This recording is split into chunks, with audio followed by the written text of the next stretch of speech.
और सूर्यांश क्या हाल है? ठीक है। तो आज हम लोग प्रैक्टिस करेंगे नवोदय की परीक्षा के लिए, प्रवेश परीक्षा के लिए मैथ में आने वाले सवाल, ठीक है? तो लेकिन एक शर्त है, आज हम जितने सवाल आपसे पूछेंगे सबका आंसर आपको पहले 20 सेकंड के अंदर देना है। प्रैक्टिस अच्छे से किए हो? तो आज हम वही सवाल पूछेंगे जो पिछले कुछ सालों में या तो आए हैं और या ऐसे सवाल जो इम्पोर्टेंट है, जिस टाइप के सवाल आते हैं, ठीक है? तो पहला सवाल आपको बोले हम, हाँ ठीक है। पहला सवाल आपके सामने ये है कि 3 कुर्सियों का मूल्य ₹900 है, ठीक है? ध्यान से सुन लो, फिर 20 सेकंड में लगाना।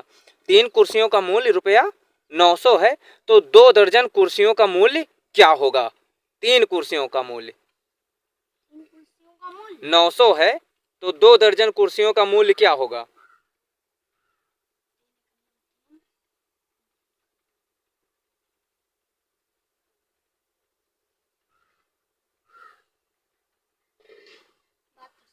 इतना जल्दी गुणा कर लिए?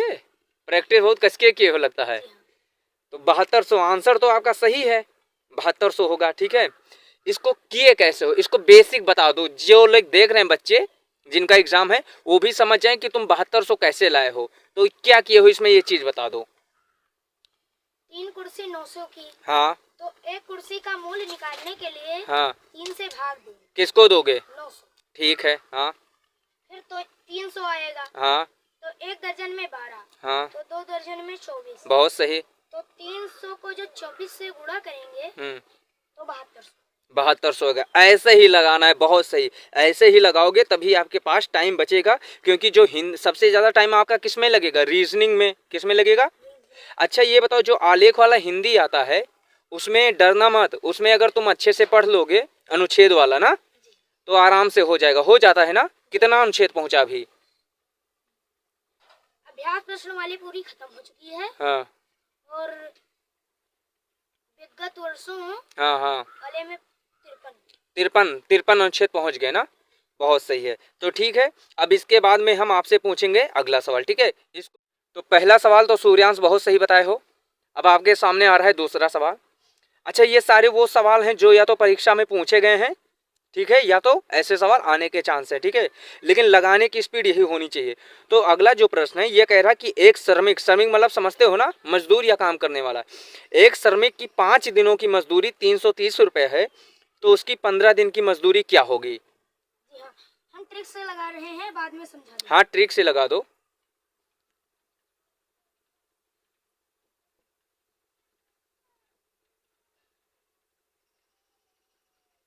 अरे इतना तेज गुड़ा, 330 गुड़े 3 990 ऐसे आ जाता है?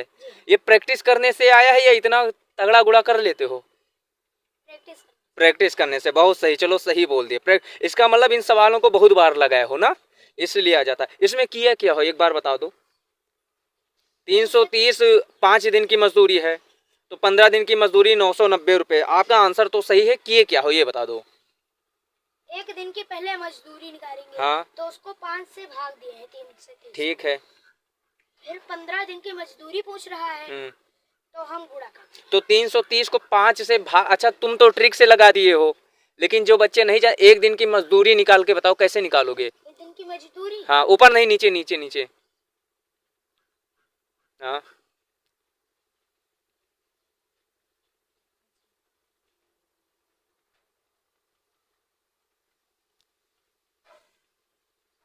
मतलब 330 को 5 से भाग दोगे तो 66 आएगा, मतलब ये एक दिन की मजदूरी है। अब कहीं कोने में 66 को गुणा करो 15 से, देखो 990 आता है, ताकि बच्चे जो देख रहे हैं उनका कंफ्यूजन दूर हो जाए।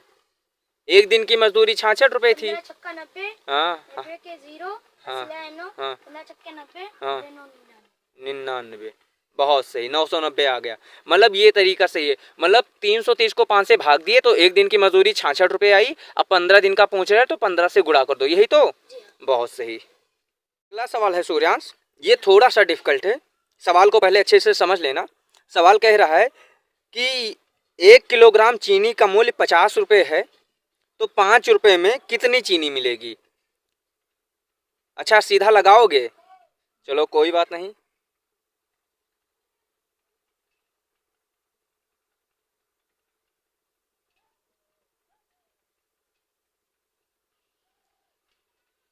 100 ग्राम, 5 रुपए में 100 ग्राम मिलेगी। जी। आंसर तो सही है, लेकिन हमें एक बात बताओ कि इसमें 1000 क्या लिखे हो, 50 से भाग क्यों दिए हो, 5 से गुणा क्यों किए हो? 50 रुपए में 1 किलो चीनी मिलती है। ठीक है। तो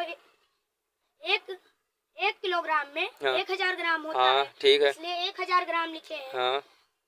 और 1 रुपए में कितनी चीनी मिलेंगी, इसलिए हमने 50 से भाग दिया है। हाँ। और 5 रुपए में पूछ रहा है कि कितनी चीनी मिलेंगी, इसलिए हम गुणा। 5 मतलब 1000 ग्राम होता है 1 किलोग्राम में।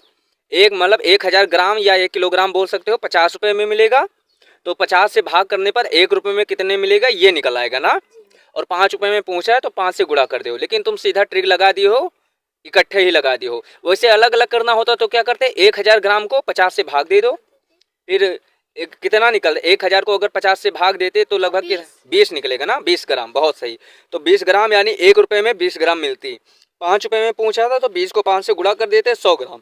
तो यानी कि 100 ग्राम आंसर आपका सही है। बहुत सही। ठीक है सूर्यांश, एक और सवाल है। देखो आज मैं जितने सवाल पिछले कुछ सालों में पूछे गए हैं उन सवालों को पूछ रहा हूं, लेकिन लगभग एक ही चैप्टर से पूछ रहा हूं। उससे ये कंफर्म हो जाएगा कि एक चैप्टर में जितने टाइप के सवाल आए हैं ये एक एक नियम का सवाल है सारे। ठीक है, तो ये एक चैप्टर तो खत्म हो जाएगा कम से कम। इससे पहले इससे 4-5 सवाल पूछे थे पिछली वाली वीडियो में, आज भी पूछ रहे हैं। तो आपके सामने सवाल है कि एक ट्रेन 9 घंटे में 828 किलोमीटर की दूरी तय करती है, तो 6 घंटे में कितनी दूरी तय करेगी? 828 किलोमीटर 9 घंटे में, तो 6 किलोमीटर में पूछ रहा है। अच्छा डायरेक्ट लगाओगे, ठीक है।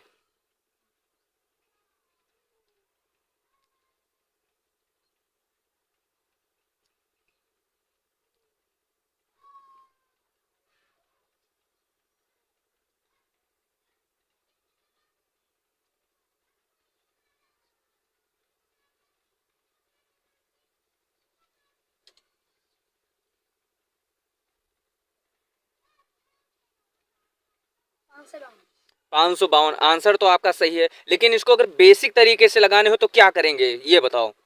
828 किलोमीटर 9 घंटे में तय करती है, तो भाग दे देंगे किसको? 828 को 9 से। तो इससे क्या निकलेगा कि 1 घंटे में कितने।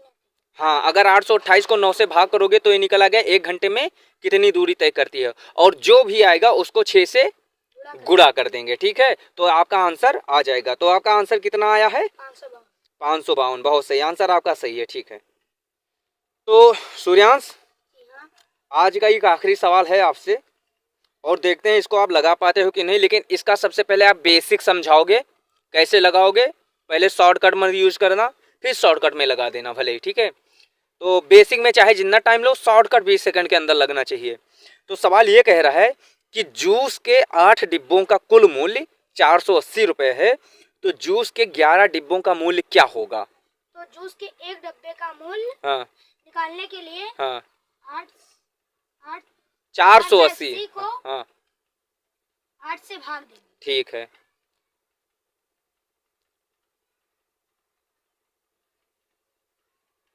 तो 60 आ गया। तो 60 ये क्या आया? एक डब्बे का। एक डिब्बे का मूल्य। बहुत सही। ठीक है, अब 11 डब्बे का मूल्य पूछ रहा है। हाँ तो 11 से गुणा कर दें हाँ तो 660 आ जाएगा। तो आंसर आपका सही है। मतलब जो बच्चे देख रहे हैं, देखो 8 डिब्बे का मूल्य 480 रुपये बता रहा था, यही तो सूर्यांश। तो एक डिब्बे का निकालने के लिए, अच्छा यहाँ कुछ भी हो, अभी वो बोलता कि 10 डिब्बों का मूल्य 480 रुपये है, तो 480 को 10 से भाग दो। पूछ ले कि 540 रुपये 9 डिब्बों का मूल्य है, तो 9 से भाग दे दो 540 को। कहने का मतलब है जितने डिब्बे या जितने वस्तु या जितनी संख्या आपको मिल रही हो, जितना प्रोडक्ट आपको मिल रहा है, क्वांटिटी जितनी हो, क्वांटिटी से भाग देते हैं प्राइस को, मतलब मूल्य को भाग देते हैं संख्या से, जितना मिल रहा हो। जैसे 10 मिल रहा हो, 11 मिल रहा हो, तो क्या एक वस्तु का मूल्य निकल आएगा, चाहे डिब्बा हो, केला हो, फल हो, आम, इमली, कुछ भी हो ना। अब उसके बाद में एक का निकल आया, तो फिर जितने का पूछे 11 का 12, यहाँ 14 डिब्बे का पूछा होता तो 11 की जगह 14 से गुणा कर देंगे। तो एक का निकालने से फायदा ये होता है कि आगे जितने का भी पूछे उससे गुणा कर लो। तो एक एक नियम का सवाल तो लगभग सारा आता है ना। तो ठीक है, अब अगली प्रैक्टिस हमारा दूसरा चैप्टर पे होगा। ठीक है, तो मिलते हैं कल वाले वीडियो में।